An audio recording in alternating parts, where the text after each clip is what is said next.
우리가 함께 볼 하나님의 말씀은 마태복음 26장 36절에서 46절까지의 말씀입니다. 마태복음 26장 36절에서 46절까지의 말씀을 우리가 한 구절씩 번갈아 가면서 읽겠습니다. 제가 먼저 36절 그리고 여러분께 37절 이렇게 번갈아 가면서 읽도록 하겠습니다. 하나님의 말씀입니다. 이에 예수께서 제자들과 함께 겟세마네라 하는 곳에 이르러 제자들에게 이르시되 내가 저기 가서 기도할 동안에 너희는 여기 앉아 있으라 하시고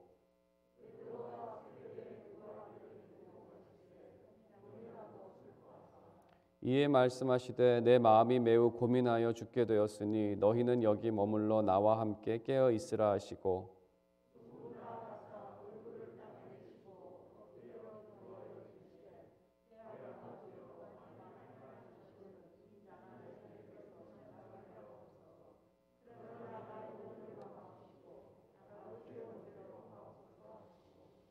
제자들에게 오사 그 자는 것을 보시고 베드로에게 말씀하시되 너희가 나와 함께 한 시간도 이렇게 깨어 있을 수 없더냐.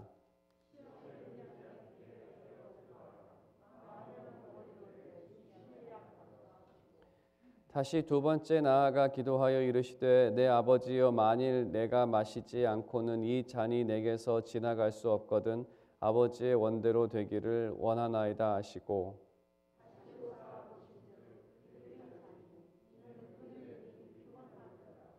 또 그들을 두시고 나아가 세 번째 같은 말씀으로 기도하신 후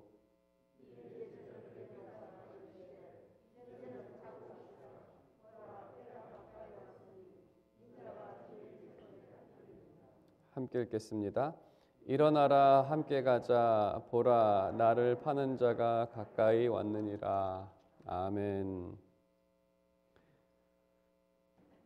네, 그 십자가의 고통이 언제부터 시작되었는가에 대한 그 질문에 대해서 보통 사람들은 그 예수 그리스도께서 매달릴 때가 아닐까라고 생각하기도 하고 그 전에 뭐 채찍질을 당할 때부터가 아닐까라고 생각하는 사람들이 있습니다.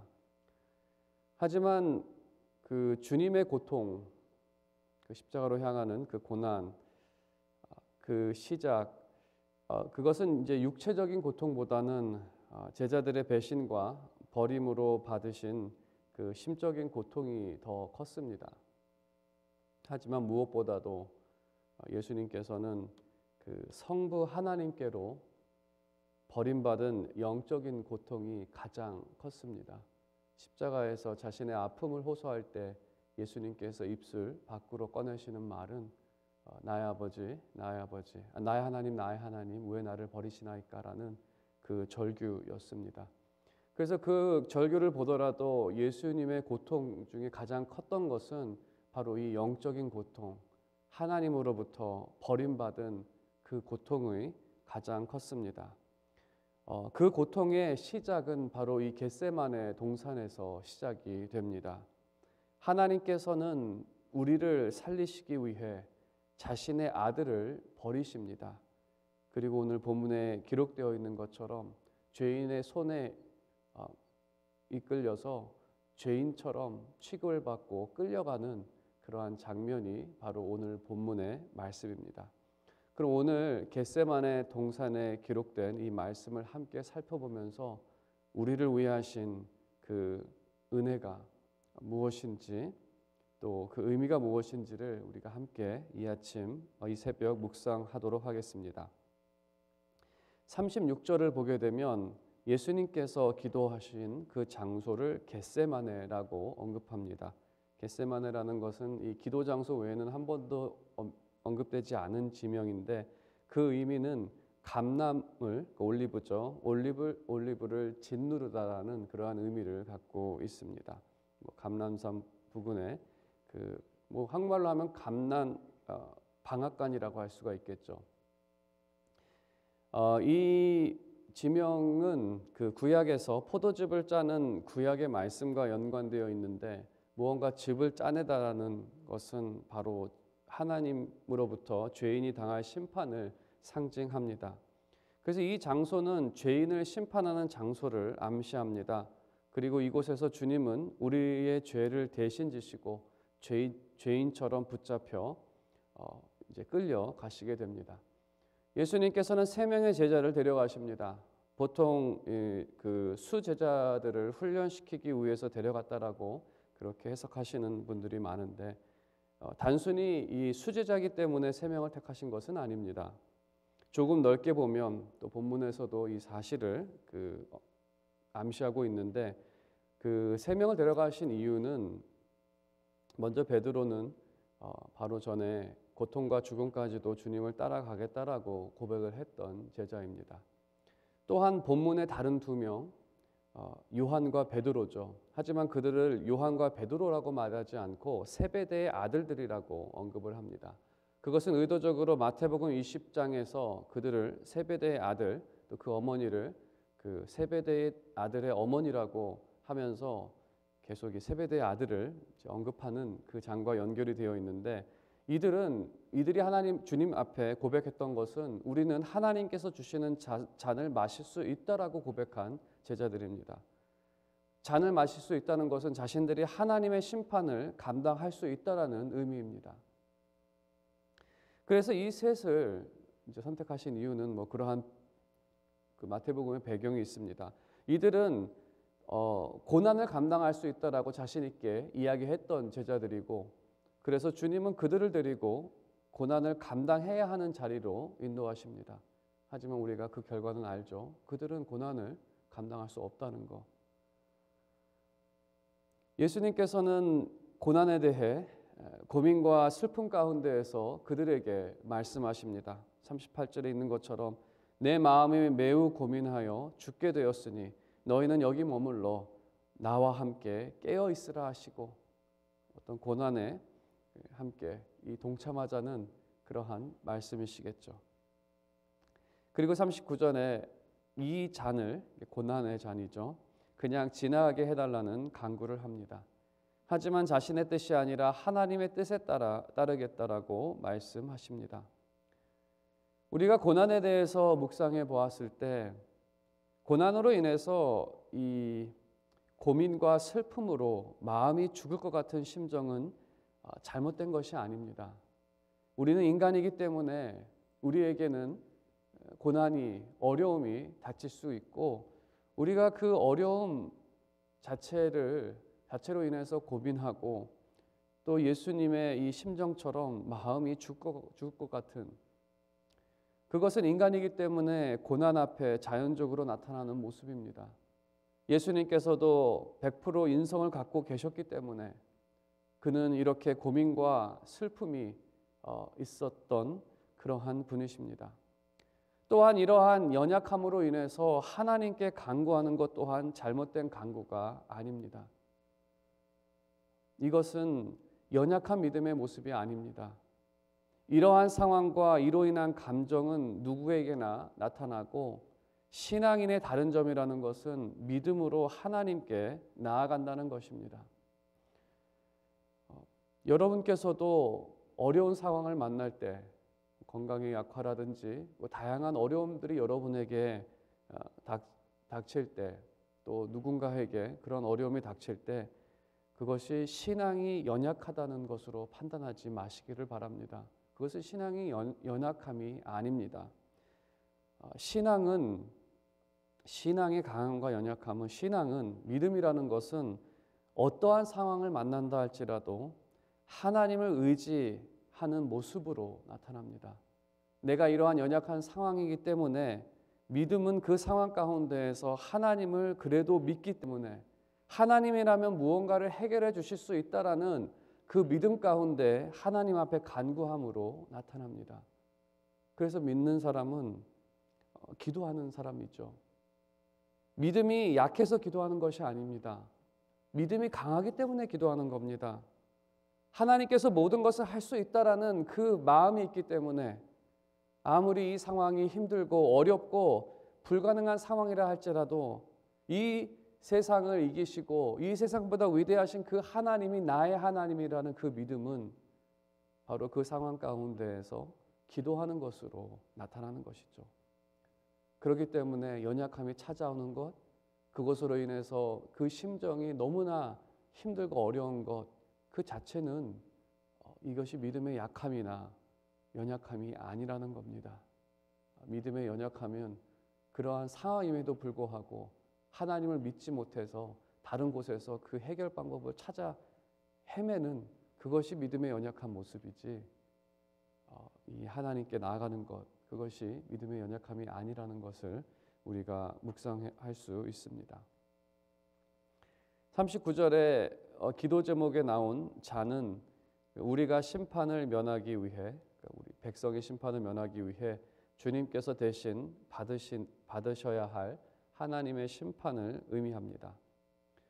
주님은 이 잔을 옮겨달라고 간구하십니다. 고난과 죽음을 면하게 해달라는 것이죠. 하지만 심판을 받아 고난과 죽음을 당하는 것이 하나님의 뜻이라면, 심지어 하나님의 버림을 받는 것이 하나님의 뜻이라면 그 뜻을 따르겠다라고 고백하십니다. 하지만 40절에 제자들은 잠을 자고 있습니다. 앞으로 무슨 일이 일어날지에 대해서 무지한 상황인 것이죠. 예수님께서는 그들에게 3번이나 말씀하셨습니다. 죄인들의 손에 이끌려 또 장로들과 또 제사장들, 또 지도자들의 손에 이끌려서 죽임을 당할 것이다라고 말을 했지만 그들은 들어도 전혀 알지 못하는 무지함 가운데 있었습니다. 당연히 그들은 피곤했을 것입니다. 이전 내용을 보게 되면 그들은 예루살렘 이곳저곳을 다니면서 지도자들의 반대도 있었지만 많은 군중들의 지지를 받았고, 마치 유세 현장을 다니듯이 많은 사람들을 만났고 정말 힘든 하루를 보낸, 마치 아주 피곤했던 그러한 하루였던 것으로 우리가 비춰집니다. 그들은 이 모든 일을 하면서 이러한 생각을 갖고 있었을 것입니다. 이것은 다 하나님의 나라를 위하는 일이라고, 로마를 내쫓고 예수님께서 이스라엘의 왕으로 등극하는 그러한 그 어떤 영적인 것이 아니라 그 물질적인 그러한 나라를 생각했었고, 또 그들은 주님이 왕이 되시면 한 자리 차지할 기쁜 마음으로 잠을 자고 있었을 것이다라고 생각합니다. 정말 아무것도 모르는 무지한 상태인 것이죠. 그냥 헛된 그러한 소망. 예수님께서는 41절에 시험에 들지 말기 위해 기도하라고, 깨어 있으라고 말씀하십니다. 여기서 말하는 시험의 내용은 십자가의 길을 가느냐 포기하느냐에 대한 시험이라고 우리가 생각할 수 있습니다. 무엇보다도 마태복음 앞부분에 사탄의 3가지의 시험, 그 중에 마지막 시험은 사탄이 예수님께 유혹하는 것은 세상의 모든 영광을 보여주면서 자신에게 절하면 이 모든 것을 주겠다라는 겁니다. 왜 힘들게 십자가로 그 나라를 세우려고 하느냐, 그 힘든 방법으로. 그러면서 쉬운 방법을 제시합니다. 나한테 절 한 번만 딱 하면 이거 다 너한테 주겠다. 사탄의 말을 한 번만 들으면 됩니다. 그러면 그 영광스러워 보이는 나라가 주어집니다.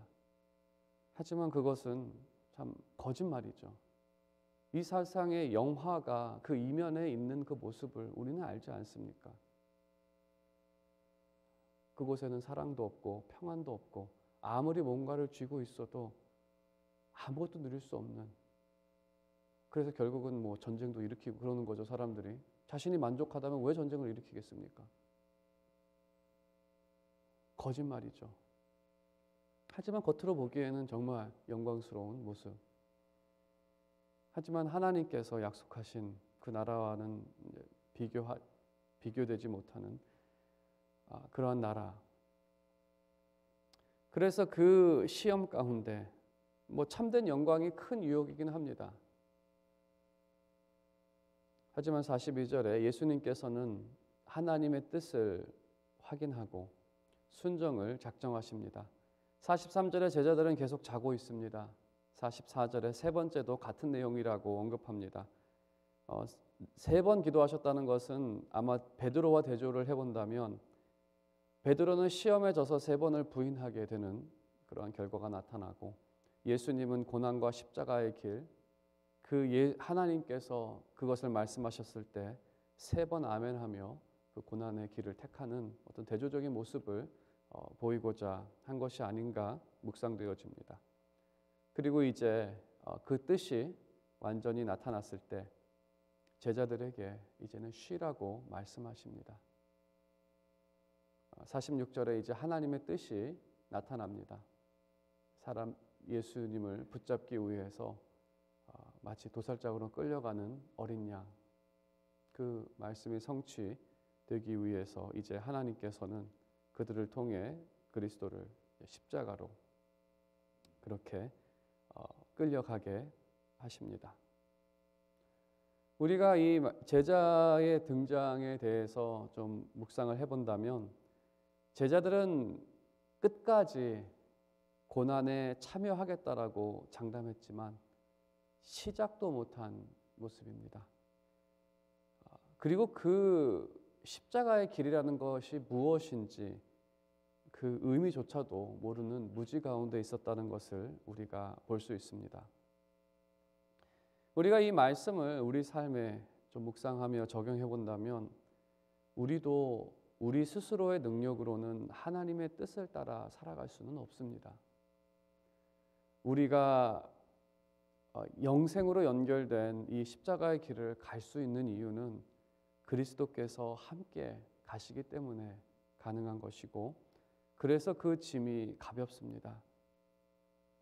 하나님께서는 그리스도의 그 간구를 외면하셨지만 그리스도 안에 있는 우리의 간구를 응답하셔서 우리가 간구할 때 우리의 피난처가 되십니다. 우리가 지난 삶을 돌아보면 당연히 우리의 삶 가운데에는 신앙의 성장이 있었습니다.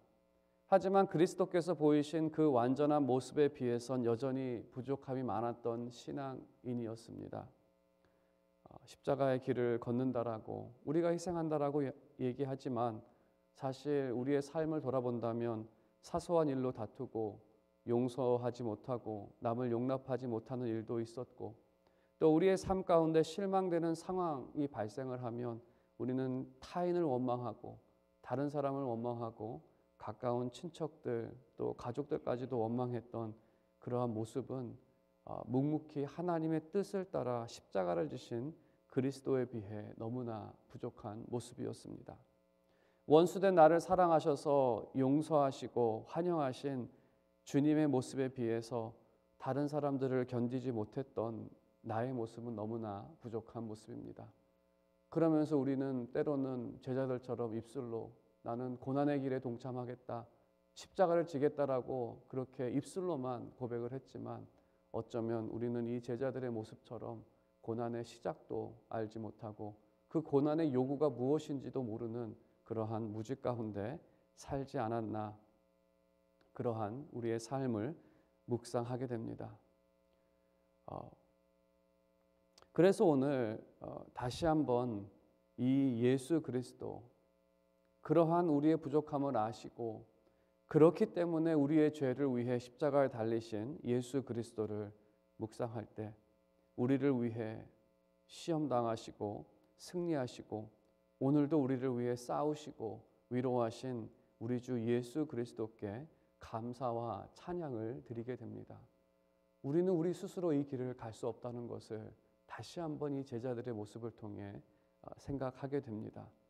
그럼에도 우리가 이 길을 걷는 것은 하나님의 은혜요, 또 때를 따라 우리에게 은혜를 주시는 그러한 하나님의 은혜가 있었고, 그리고 조금이나마 우리에게 믿음의 진보가 있었기 때문에 조금이나마 우리가 인내를 하고 조금이나마 사랑을 조금이나마 실천할 수 있는 그러한 모습이 있지 않았나.